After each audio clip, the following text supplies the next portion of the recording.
اللہ کریم نے فرمایا بندہ مومن جان لے اگر میں تجھے ایک مشکل دوں گا تو میں تجھے کتنی آسانیاں، چلے سارے بول دیں کتنی جی، کتنی اللہ تعالیٰ آسانیاں دے گا؟ 2 آسانیاں۔ ہم لوگ اچھا جب ہمارا ذہن بن جاتا ہے نا کمزوری کا، ہمارا جب مزاج بن جاتا ہے مایوسی کا، پھر معاملہ ذرا ہمارے لیے گمبھیر ہو جاتا ہے۔ اگر ہم یہ ذہن بنائے نا کہ مشکل میرے اللہ کی طرف سے آئی ہے تو وہ مجھے آسانی بھی ضرور عطا کرے گا، تو پھر اللہ ضرور ہی آسانیاں عطا فرماتا ہے۔ اور جو مشکلات زندگی میں آتی ہیں نا، حضرت مولا علی شیر خدا رضی اللہ تعالیٰ عنہ کا بڑا خوبصورت فرمان ہے۔ حضرت علی فرماتے ہیں جب تجھے مشکل آتی ہے تو وہ تجھے رب کا پتہ بتانے آتی ہے، وہ تجھے اللہ کا پتہ بتاتی ہے، اس لیے کہ جب تو سارے اسباب کر لیتا ہے، جو ضرورت ہوتی ہے پوری کرتا ہے، تندرست ہو کے وہ کام کرتا ہے، پھر بھی کام نہیں ہوتا، تو اس کا مطلب ہے کرنے والا تو نہیں، کرنے والا کوئی اور ہے، جو کام کرنے والا کوئی اور ہے۔ تو عزیز بھائی یاد رکھیں، ہر مشکل کے ساتھ اللہ نے آسانی رکھی ہوتی ہے۔ اگر اللہ تبارک و تعالیٰ بیماری عطا کرے تو اس کے ساتھ اللہ پھر جو تندرستی دیتا ہے وہ بھی بڑی اعلیٰ عطا فرماتا ہے۔ اگر اللہ کبھی غربت دے تو پھر اس کے بعد جو اللہ تعالیٰ آسانی دیتا ہے وہ بھی بڑی اعلیٰ عطا فرماتا ہے۔ اگر کہیں سے آپ کو دکھ ملتے ہیں تو پھر جب سکھوں کا وقت آتا ہے تو پھر گنے نہیں جاتے۔ یاد رکھیں مشکلات کے پہلو میں آسانیاں ہوتی ہیں، اور جس آدمی کو مشکل آتی نہیں، میرے نبی کریم سید عالم صلی اللہ علیہ وسلم نے فرمایا مومن کو جو مشکل بھی آتی ہے اللہ اس کی برکت سے اس کے گناہوں کو معاف فرما دیتا ہے، اللہ اس کی برکت سے اس کے گناہوں کو معاف کرتا ہے، یہاں تک کہ حضور نے فرمایا میرے مومن کو کانٹا بھی چبھے تو اللہ تعالیٰ اس کی مشکل کو آسان فرما دیتا ہے۔ 2 بزرگ بیٹھے تھے، ایک حضرت احمد رحمت اللہ علیہ اور ایک حضرت شرف الدین منیری رحمت اللہ علیہ۔ تو حضرت شرف الدین منیری کہنے لگے کہ دوست اصل میں وہ ہوتا ہے جو دوست کی طرف سے آنے والی تکلیف پر صبر کرے، جو اللہ کی طرف سے آنے والی تکلیف پہ صبر کرے وہ اللہ کا محبوب ہوتا ہے۔ تو حضرت احمد فرمانے لگے نہیں مجھے تیری بات کی سمجھ کوئی نہیں آئی، صبر کرے وہ اللہ کا دوست ہے، مصیبت پہ صبر کرے۔ تو کہا جناب پھر اگر نہیں سمجھ آئی تو آپ بتا دیں اللہ کا دوست کون ہے؟ تو آپ فرمانے لگے جو محبوب کی طرف سے آنے والی مصیبت کو اس کا تحفہ سمجھ کے قبول کرے وہ اصل دوست ہوتا ہے، اس کا تحفہ سمجھ کے قبول کرے، اپنے رب کا تحفہ سمجھے، مالک کا تحفہ سمجھے کہ اس نے مجھے تحفہ دیا ہے، مجھے کسی مشکل میں ڈالا ہے۔ تو رب کریم بلا مثال و بلا تشبیہ سمجھانے کے لیے اللہ جب کسی کو مشکل میں ڈالتا ہے، کافروں کو تو اس نے موجیں کرائی ہوئی ہے، بڑی بڑی سہولتیں دی ہوئی ہیں، مشکل میں ڈب بھی ڈالتا ہے، اپنے نیک بندوں کو ہی ڈالتا ہے۔ نمرود اور فرعون کے پیروں میں کانٹا بھی نہیں چبھتا تھا، ان کو تکلیف نہیں آتی، تکلیف کسے آتی تھی؟ اللہ کے نیک بندوں کو تکلیف آتی تھی۔ حضرت رابعہ بصریہ جب تک زندہ رہی تب تک بیمار رہی، جس دن طبیعت ٹھیک ہوتی تو کہتی اے اللہ تو کہیں مجھ سے ناراض تو نہیں ہو گیا، تو کہیں ناراض تو نہیں مولا جب تو مجھے تکلیف دیتا ہے تو میں رو کے تیری عبادت کرتی، جب مجھے دکھ ہوتے ہیں تو میں سجدے میں تڑپتی، اور خدا بندہ اب تو میں سکھی ہوں، موج میں ہوں، مجھے رونا ہی نہیں آ رہا، تو خدا بندہ تو کہیں ناراض تو نہیں ہو گیا مجھ سے؟ دکھ تو اچھے ہوتے ہیں، دکھ تو پیارے ہوتے ہیں، اور دکھوں کے بعد جو اللہ آسانی دیتا ہے اس آسانی کا پھر کیا ہی کہنا۔ اس حضرت ایوب علی نبینا علیہ الصلوۃ والسلام بیمار رہے، 60 سال اللہ نے تندرستی دی، کتنے سال بولے؟ 60 سال، غور کرنا بات پر، 60 سال علیل رہے، پھر بیمار ہو گئے، 18 سال ہو گئے بیمار ہوئے۔ زوجہ کہنے لگی دعا کر لیں آپ کو اللہ صحت دے دے۔ ہمیں اگر کوئی بندہ پوچھ لینا کہ بھائی کبھی کوئی خاص بات تو سناؤ، تو ہم جو ساری زندگی سکھ کے ساتھ سوئے ہوتے ہیں وہ بات نہیں سناتے، وہ جو ایک رات درد سے نیند نہیں آتی اس رات کا قصہ سناتے ہیں، کہتے ہیں وہ میرے الٹے دانت میں درد تھا تو میں ساری رات سو نہیں سکا۔ او بھائی جو ساری زندگی سویا ہے اس کا تو ذکر نہیں کر رہا، اور ایک رات جو تجھے نیند نہیں آ رہی، کسی سے پوچھا جائے، ڈاکٹر کہتے ہیں 360 ہڈیاں ہوتی ہیں وجود میں، کسی سے پوچھا جائے نا تیرا کیا حال ہے تو 359 ہڈیوں کا ذکر نہیں کرتا، جس گھٹنے میں درد ہے اس کا ذکر کرتا ہے، کہتا ہے یہ گھٹنے میں بڑی درد ہے۔ او بھائی باقی 359 ٹھیک ہے نا، ان کی بھی تو کوئی بات سنانا۔ حضرت رابعہ بصریہ رحمت اللہ علیہ کے پڑوس میں ایک نوجوان رہتا تھا، آپ کے پڑوس میں، تو وہ جب جو محلے میں بچے رہتے ہیں نا گاؤں میں ان کا پتہ ہوتا ہے، پڑوسی تھا تو 34-35 سال نوجوان کی عمر ہو گئی، کبھی بیمار نہیں ہوا۔ ایک دن اس کی طبیعت علیل ہوئی، سر میں درد ہوا تو اس نے پٹی باندھ لی سرخ رنگ کی، باہر نکل کے آیا، حضرت رابعہ بصری علیہ رحمہ نے دیکھا تو فرمانے لگے بیٹے خیر ہے؟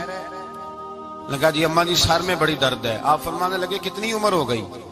کہنے لگا 34-35 سال۔ فرمانے لگے پہلے تو کبھی درد نہیں نہ ہوئی؟ کہا نہیں اماں جی آج ہی ہوئی ہے۔ تو آپ فرمانے لگے 34 سال اللہ نے صحت دی ہے، تو نے شکر کی ایک پٹی بھی نہیں باندھی، اور آج درد ہوئی ہے تو شکوے کی پٹی تو نے فوراً ہی باندھ لی ہے، کوئی شکر کی پٹی بھی باندھنی چاہیے۔ حضرت ایوب 18 سال بیمار رہے، زوجہ کہنے لگی دعا کر لو، تو آپ فرمانے لگے بی بی سے کہ صحت کتنی دیر رہی؟ اس نے کہا 60 سال۔ تو آپ فرمانے لگے ذرا بیماری کو بھی 60 سال گزر لینے دو، پھر دعا بھی کر لیں گے۔ یہ دعا کی، اللہ یہ لفظ کہے اللہ نے صحت دے دی، تندرستی آ گئی۔ ایک دن گھر میں بیٹھے بیٹھے زوجہ کہنے لگی کہ ایوب یہ بتاؤ دکھ اچھے کہ سکھ؟ آپ فرمانے لگے سارے دن ہی اللہ کے ہیں پر دکھ بڑے اچھے تھے۔ مجھ سے پوچھو تو دکھ بڑے اچھے تھے۔ کہا کس طرح؟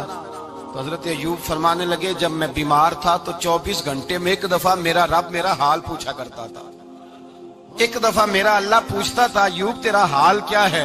فرماتے ہیں 12 گھنٹے تو لذت ہی رہتی تھی کہ میرے رب نے میرا حال پوچھ لیا، اور اگلے 12 گھنٹے میں انتظار کرتا تھا مالک حال دوبارہ کب پوچھے گا۔ فرمانے لگے اب صحت تو ہو گئی ہے پر اب میرا رب میرا حال تو نہیں نہ پوچھتا۔ بھائی مشکلات جو ہوتی ہیں وہ تو تجھے سجا دیتی ہیں، سوار دیتی ہیں، تجھے یاد آتا ہے کوئی اپنا۔ جب تجھے درد ہوتی ہے نا، تکلیف ہوتی ہے، پھر تیرا دل کرتا ہے کوئی کندھا ملے جہاں میں سر رکھ کے رہوں۔ پھر اسی لیے تو کسی درویش سے کسی نے پوچھا تھا اپنا کون ہوتا ہے؟ تو کہا جو تجھے دکھ کے وقت یاد آئے وہ تیرا اپنا ہے، جو تجھے عین آزمائش کے وقت یاد آئے اور تجھے اس کا نمبر فوراً تیرے موبائل پہ چلنے لگے وہ تیرا اپنا سجن ہے، جس کو تو دکھ کے وقت یاد کرے۔ تو بھائی مشکلات کے بعد جو اللہ آسانی دیتا ہے، حضرت ابراہیم کو آگ میں بھی پھینکا گیا، حضرت ابراہیم علیہ السلام کو ستایا بھی گیا، نکالا بھی گیا، لیکن جب ان مشکلات سے گزرے تو میرا رب فرماتا ہے وَإِذِ ابْتَلَىٰ إِبْرَاهِيمَ رَبُّهُ بِكَلِمَاتٍ فَأَتَمَّهُنَّ قَالَ إِنِّي جَاعِلُكَ لِلنَّاسِ إِمَامًا۔ کہا جب ابراہیم پورے اترے تو پھر ہم نے انہیں امام بنا دیا۔ یا اللہ کس طرح کی امامت دی؟ فرمایا میں نے اتنی اعلیٰ شان عطا کی ہے کہ اپنے لاڈلے رسول کو جناب ابراہیم کی نسل میں پیدا فرما دیا ہے، میں نے مصطفیٰ کو ان کی نسل میں پیدا کر دیا، قیامت تک کے لیے ان کا وقار بڑھا دیا۔ اللہم صلی علی محمد وعلی آل محمد کما صلیت علی ابراہیم وعلی آل ابراہیم، ان کی عظمت بڑھا دی، اس لیے کہ جب وہ آزمائش سے گزر کر کے آئے پھر جو آسانی دی۔ میرے نبی پاک صلی اللہ علیہ وسلم نے دین ابراہیمی کی بہت ساری چیزوں کو رکھا، کہا میں ملت ابراہیمی پہ ہوں۔ جب کوئی مشکلات کو عبور کر کے آتا ہے، جب کوئی تکلیفیں سہ کر کے آتا ہے، اس کے لیے جو اجر ہوتا ہے، اس کے لیے جو پھر اللہ کتنی ذرا بڑی توجہ کیجئے گا۔ لوگ سمجھتے ہیں فلاں آدمی مشکل میں ہے تو شاید مشکل میں ہی رہے گا، فلاں آزمائش میں ہے تو شاید میرا اللہ فرماتا ہے ایک مشکل دے کے میں 2 آسانیاں بھی دوں گا۔ تم مشکل دیکھ رہے ہو، مشکل نہ دیکھو، وہ جو اس کو بعد میں آسانی آنے والی ہے، اور ڈبل جو میں اس پر نعمت کرنے والا ہوں اس کو دیکھو۔ حضرت یوسف کو بھائیوں نے کنویں میں ڈال دیا تھا، اور جب کنویں سے نکلے تو مصر کے بازاروں میں بکے، اور پھر زلیخا نے الزام لگایا تو حالات بگڑ گئے، حضرت یوسف کو جیل جانا پڑا۔ کتنی کٹھن زندگی تھی، لیکن میرے مالک کو کچھ اور ہی منظور تھا۔ کنویں میں گرنے والے، بازار میں بکنے والے، جیل میں جانے والے، الزام لینے والے جناب یوسف کو رب کریم نے اسی مصر کا بادشاہ بنا دیا، اللہ پاک نے اسی مصر کا حکمران بنا دیا۔ یاری تیری سونا پر ازمیشاں تیریاں اگ، اے سونا پرکھیا جامد آئی پہلو نال اگاں دے لگ۔ اس کے لیے تھوڑا سا جتن کرنا پڑتا، تھوڑے کٹھن حالات سے گزرنا پڑتا، تھوڑی آزمائشوں کا روپ دیکھنا پڑتا۔ ہم چاہتے ہیں کہ ہمیں چھیڑے کوئی نہ کوئی تکلیف نہ آئے، کوئی آزمائش، یہ ہو نہیں سکتا میرے بھائی۔ نامی کوئی بغیر مشقت نہیں ہوا، 100 بار جب عقیق کٹا تب جا کر نگی ہوا۔ ہم چاہتے ہیں کہ ہمیں کچھ بھی دقت نہ آئے، مشکلات نہ آئے، اور مشکلات تو انسان کو سنوارتی ہیں بھائی، وہ تو نکھارتی ہیں۔ کبھی پوچھا کرو جا کر کے کسی گندم کے دانے سے کہ تو کہاں سے ہو کے آیا ہے، کہاں سے نکل کے آیا ہے، تو وہ بتلائے گا کہ بڑے مشکل مراحل سے گزرا ہوں، اور پھر اللہ نے مجھے طاقت دی ہے کہ میں انسان کے وجود کا حصہ بنا۔ تو بھائی کٹھن مراحل، آزمائشیں، تکلیفیں، یہ انسان کو بڑا انسان بنا دیتی، یہ اس کے لیے ترقیوں کا پیش خیمہ ہوتی۔ ہمارے جوان پریشان ہو جاتے ہیں، عورتیں خاص کر کے اس بات پہ توجہ کریں، وہ بڑی جلدی غم لے جاتی ہیں، وہ کہتی ہیں جانے میرا کچھ ہوگا ہی نہیں، جانے میرا کچھ ہو ہی نہیں سکتا۔ میرے بھائی درجنوں اور بیسیوں لوگ ایسے ہیں جن کی اولادیں نہیں تھی لیکن نام ان کا ان سے بھی زیادہ ہے جو بڑے بڑے صاحب اولاد۔ حضرت عبداللہ مزنی حضور کے غلام تھے، قبیلہ مزن کے رہنے والے، والد فوت ہو گئے، چچا نے پالا تھا، اسلام قبول کر لیا۔ چچا اسلام کا بڑا دشمن ہے، حضور کا نام آئے تو جلال کرتا، حسد اور بغض میں جل جاتا، بڑی اسلام کے ساتھ دشمنی اور عناد رکھتا ہے۔ حضرت عبداللہ کہتے ہیں پہلے تو میں عشق رسالت کو دباتا رہا، پھر یہ چنگاری شعلہ بن گئی، پھر کہ یہ ہلکا سا جذبہ سمندر اور صحرا کا روپ دھار گیا۔ فرماتے ہیں ماں تھی اور میں تھا، میں گیا جا کے چچا سے کہا میں نہیں رہ سکتا۔ کہاں جائے گا؟ تو میں نے دھیمے لہجے میں کہا میں مدینے جاؤں گا، اب میں رسول اللہ کے مدینے جاؤں گا، اب میرا گزارا نہیں ہوتا، اب میں جاؤں گا۔ کہتے ہیں چچا کہنے لگا اچھا تو وہاں جائے گا؟ تجھے میں نے پالا، میں نے پوسا، وہ مکان میں نے تجھے بنا کے دیا، تیری جیب میں جو پیسے ہیں میرے دیے ہوئے ہیں۔ کہتے ہیں میں نے کہا چچا میں سارا کچھ سوچ کے آیا ہوں، مکان بھی تو رکھ لے، پیسے بھی رکھ لے۔ کہتے ہیں اس نے ہر چیز رکھوا لی۔ جب پلٹنے لگا تو چچا کہنے لگا جو کپڑے تو نے پہنے ہیں یہ بھی میں نے خرید کے دیے تھے۔ حضرت عبداللہ فرماتے ہیں میں نے وہ کپڑے بھی اتار کے دیے، برہنہ حالت میں میں ماں کے پاس گیا اور میں نے کہا اماں میں پہلے بھی تو ننگا پیدا ہوا تھا، تو نے ہی کپڑے پہنائے تھے، میرا پھر بدن ننگا ہو گیا ہے، کپڑے دے دے۔ کہتے ہیں 2 بیبیوں والے کپڑے اماں نے دیے، ایک میں نے تامت باندھ لی، دوسرا اوڑھ لیا اور مدینے پہنچا۔ کہتے ہیں جب میں ٹھنڈی رات مدینے پہنچا تو کالے رنگ کے حبشی غلام حضرت بلال دودھ کا پیالہ لیے کھڑے تھے، ہاتھ میں کھجوریں تھی، کمبل تھا، کہنے لگے آجا آجا۔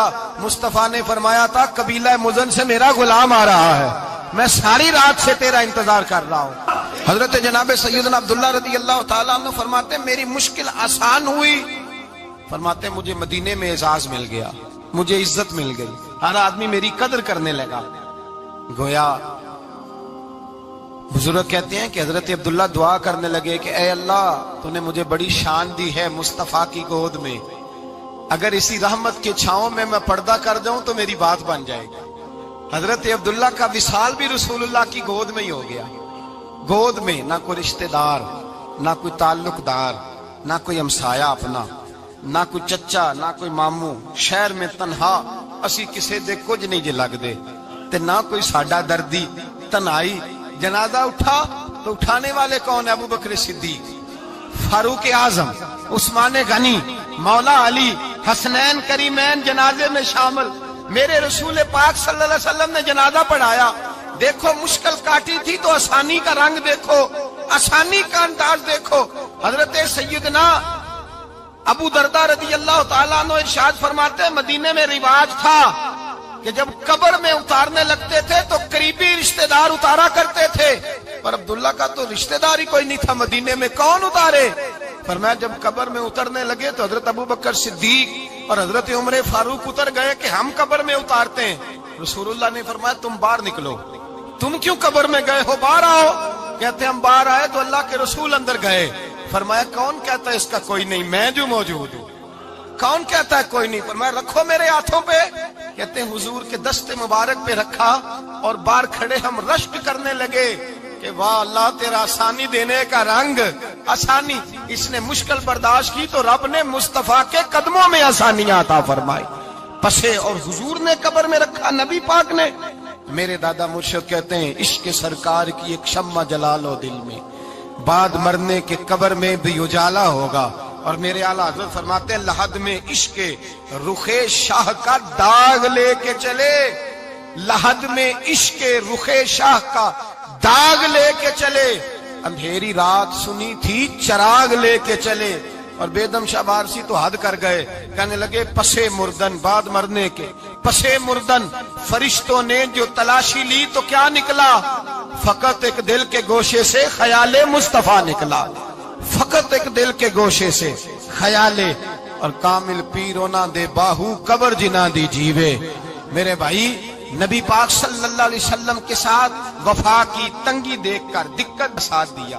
مکہ مخالفت کرتا تو جناب فاطمہ حضور کا خیال رکھتی. فاطمہ بنت اسد بڑا پیار کیا, بڑی محبت کی مولا علی کی والدہ نے, ہر دکھ ہر تکلیف کاٹی, لیکن رسول کائنات صلی اللہ تعالی علیہ وسلم کا ساتھ نہ چھوڑا. اور یہاں تک روایات میں ملتا ہے کہ جناب فاطمہ الزہرا جب بیعہ کے ان کے گھر گئی تو باہر سے سودا لا کے دیتی. حضرت فاطمہ سے بڑا پیار کرتی, بڑی محبت, مشکلات میں ساتھ دیا. جب وصال ہوا تو فرماتے کوہرام مچ گیا مدینے میں. لوگ منتیں کرتے تھے کہ حضور کا ایک بال مل جائے تو قبر میں بخشش کا سامان ہو جائے گا. رسول پاک نے فرمایا جب جناب علی کی والدہ کو غسل دے دو تو کفن پہنانے سے پہلے میرے پاس آنا. کہتے ہیں جب غسل دے لیا تو عرض کی حضور غسل ہو رہا ہے, کفن کا کیا کرنا ہے؟ حضور اندر گئے, قمیض بدلی اور جو کرتا پہنا ہوا تھا اتار کے دیا. فرمایا وہ علی کی ماں نہیں میری ماں ہے, اس نے میرے لیے بڑی تکلیفیں سہی ہیں, بڑی مشکل دیکھی ہے. فرمایا اس طرح کرو میرے کرتے میں اسے کفن دو. حضور نے جنازہ پڑھایا, اپنے کرتا لباس مبارک میں کفن دلایا. پھر جب وہ دفن ہوئی تو حضور قبر پہ کھڑے ہوئے, کھڑے ہو کے فرمایا اے اللہ اپنے سارے نبیوں کے وسیلے سے اور میرے وسیلے سے میری اماں کی بخشش فرما دے. پھر جو آسانیاں ملی ان لوگوں کو تو ان کی قبروں تک آسانیاں ملی, پھر ان کو قیامت تک کے لیے آسانیاں ملی جنہوں نے مشکلات کو دیکھا. اور بھائی جو سوئے رہے, جو آرام کرتے رہے, جنہوں نے مناسب ہی نہ سمجھا کوئی کٹھن مرحلہ طے کرنا, جنہوں نے کہا نا نا نا نا ہم تو سکھ کے ساتھی ہیں, ہم تو سکون کے ساتھی ہیں, بھائی ہم تو سلوٹ کے ساتھی ہیں, جب موجیں لگے گی تو دوڑ کے پہنچیں گے, کہیں گے ہمارا بھی تعلق بنتا ہے, ہماری بھی رشتہ داری ہوتی ہے, ہمارے بھی رابطے ہوتے ہیں, پھر دوڑ کر کے پہنچیں گے. اصل ساتھی وہ ہوتا ہے جو دکھ کا ساتھی ہوتا ہے, آزمائش کا ساتھی, مشکلات تجھے اونچا اڑاتی. حضرت سلمان فارسی کہتے ہیں میں نبی پاک کی تلاش میں نکلا تھا, حضور کی تلاش میں نکلا, اور میں نے کئی سال حضور کو ڈھونڈا, کبھی ایک دروازے, کبھی ایک دروازے, کبھی دوسرے دروازے, کبھی تیسرے دروازے. فرماتے میں شہزادہ تھا پر بکتا بکاتا مدینے آیا, میں نے نبی پاک کی تلاش میں یہودیوں کی غلامی بھی کی, تیری تلاش میں پھرا میں جنگل پہاڑ اور دشت میں. فرماتے ہیں بڑی تکلیف کاٹی, بڑی آزمائش دیکھی, لیکن اس دن مجھے سارے دکھ بھول گئے, اس دن میری ساری تکلیفیں آسانیوں میں بدل گئی جس دن میرے نبی نے میرا بازو تھام کے کہا سلمان منا اہل البیت. فرمایا سلمان کو تو میں نے اپنی اہل بیت میں شامل کر لیا ہے. فرماتے اتنی بڑی فضیلت کہ میں رسول اللہ کے خاندان میں جا شامل ہوا. تو بھائی یاد رکھیں جب آپ کو مشکل آتی ہے تو آپ کو آسانی دینے کے لیے آتی ہے, جب آپ کی طرف کوئی آزمائش آتی ہے تو آسانی دینے. یہ بات صحیح ہے کہ بیٹیاں پیدا ہونے پہ مشکل ہوتی ہے, ان کے نصیبوں سے ڈر آتا ہے, پر جتنی آسانی اللہ بیٹیوں کے باپ کو عطا کرتا ہے اور جتنی رحمت رب بیٹیوں کے باپ پہ فرماتا ہے اتنی بھی کسی اور کے حصے میں نہیں آتی. اس میں شک کوئی نہیں کہ بوڑھے ماں باپ کو جب سنبھالنا پڑے تو مشکل ہوتی ہے. بوڑھوں کی طبیعت بچوں جیسی ہو جاتی ہے, دقت ہوتی ہے, آزمائش ہوتی ہے, ان کی بات سننا بعض اوقات کڑوا لگتا ہے, ان کی فرمائشیں بعض اوقات بچوں کی طرح ایسی ہوتی ہیں جو حل نہ ہو سکیں. لیکن یہ وہی ماں باپ ہیں جن کی نوکری کے بارے میں میرے مصطفیٰ نے فرمایا اگر تو ایک رات انہیں خوش کرنے میں کامیاب ہوا تو اللہ 2 حج اور 2 عمرے کا ثواب عطا فرمائے گا. اس میں شک نہیں کہ بہت سارے کام مشکل ہوتے ہیں, کٹھن ہوتے ہیں, آزمائش والے ہوتے ہیں, اس میں کوئی شک نہیں کہ اس دور میں دین کا کام بڑا مشکل ہے, دعوت و تبلیغ کا سلسلہ بڑا کٹھن ہے. اس دور کے اندر حق بات بیان کرنا بڑا ہی مسئلہ ہے. اس دور کے اندر لوگوں کو کھری بات پہنچانا اور بتانا یہ اپنے ہاتھ میں آگ کا انگارہ پکڑنے کے مترادف ہے. لیکن میرے مصطفیٰ نے فرمایا تھا اس دور میں جب فتنہ ہو من تمسک بسنتی اندہ فساد امہ فلہ اجر 100 شہید. فرمایا اس دور میں جب آزمائشیں آ جائیں, تکلیفیں آ جائیں, اس دور میں جو میری سنت پر عمل کرے گا, رسول پاک کا وعدہ ہے اللہ ایک سنت پر عمل کرنے والے کو 100 شہیدوں کا ثواب عطا فرمائے. اللہ 100 شہیدوں کا درجہ دے گا اسے. تو بھائی جس قدر مشکل زیادہ اس قدر آسانی بھی, اس قدر اجر بھی زیادہ. مشکلات سے گھبرایا نہ کریں, ذہن بنا لیں کہ جس رب نے دی ہے وہی اللہ نجات بھی عطا فرمائے گا. انسان آسان ہو جاتا ہے. ہم لوگوں نے نا دوڑ صرف سکھ کٹھے کرنے کے لیے لگا لی ہے, سکھ کٹھے کرنے کے. وہ لوگ دکھوں میں راضی رہتے ہیں, دکھوں میں راضی رہتے تھے، آزمائشوں میں۔ ہمارا دعویٰ ہے رب رسول سے پیار کا، اور میرے حدیث بخاری میں ہے، فرمایا جو مجھ سے جتنا زیادہ پیار کرے گا اتنا اس کی طرف مشکل زیادہ آئے گی۔ حضرت ابو بکر شبلی رحمت اللہ علیہ سے کچھ لوگ ملنے آئے، کہنے لگے صاحب ہمیں آپ بڑے اچھے لگتے ہیں، بڑے پیارے لگتے ہیں، آپ کی زیارت کرنے آئے، دل کرتا ہے 2 گھڑیاں پیر دبا دیں، دست مبارک چوم جائیں، دست بوسی ہو جائے، دل کرتا ہے۔ آپ نے فرمایا واقعی مجھ سے پیار ہے؟ کہا حضور بڑا پیار ہے۔ فرمایا سوچ لو کا صاحب بڑا پیار، پھر سوچ لو کا بڑا پیار ہے۔ حضرت ابو بکر شبلی دیوانے سے آدمی تھے، پتھر اٹھائے روڑے اور زور زور سے ان لوگوں کو مارنے شروع کر دیے، دوڑ گئے، کہنے لگے بابا تو پاگل ہو گیا ہے۔ جب دوڑے تو حضرت ابو بکر شبلی فرمانے لگے بس تم تو کہتے تھے ہمیں پیار بڑا ہے۔ کہا حضور کیا مطلب؟ آپ فرمانے لگے اگر تمہیں مجھ سے پیار ہوتا تو میرے روڑے کھا کے میرے دروازے پہ مر جاتے، کبھی میرا ساتھ چھوڑ کے نہ جاتے۔ تمہیں پیار نہیں، تم سکھ کے سجن ہو، تم چوری کھانے والے میاں مٹھو ہو، تم تو اس لیے آئے ہو کہ یہاں برکتیں ملیں گی، موجیں ملیں گی، تمہیں پیار نہیں۔ ہمیں خدا رسول سے پیار بھی ہے، ذرا سی آزمائش آئے رونے بیٹھ جاتے ہیں، غریب بھی رو رہا ہے، بیمار بھی رو رہا ہے، تنگ دست بھی رو رہا ہے، اور جو آدمی کسی مشکل میں گرفتار ہے وہ بھی کہتا ہو جتنا میں الجھ گیا ہوں ہے ہی کوئی نہیں۔ اٹھیں، بیدار ہوں، اپنے آپ کو توانا کریں، اپنے اندر جولانیاں پیدا کریں، یاد رکھیں جتنی مشکل سخت ہوگی اتنی آسانی بھی اللہ زیادہ ہی عطا فرمائے گا۔ اللہ تعالیٰ زیادہ اور وعدہ کیا اللہ پاک نے، فَإِنَّ مَعَ الْعُسْرِ يُسْرًا إِنَّ مَعَ الْعُسْرِ يُسْرًا، فرمایا اگر میں تمہیں ایک مشکل دوں گا تو میں تمہیں 2 آسانیاں عطا فرماؤں گا۔ اللہ تعالیٰ ڈبل آسانی دیتا ہے اگر کسی پر مشکل ڈالتا ہے۔ اپنے آپ کو کمزور نہ کریں، ذہن بنائیں دکھ سہنے کا، مزاج بنائیں تکلیف برداشت کرنے کی، پھر یہ مشکل نہیں ہوگا، پھر آسانی سے بندہ گزر جائے گا۔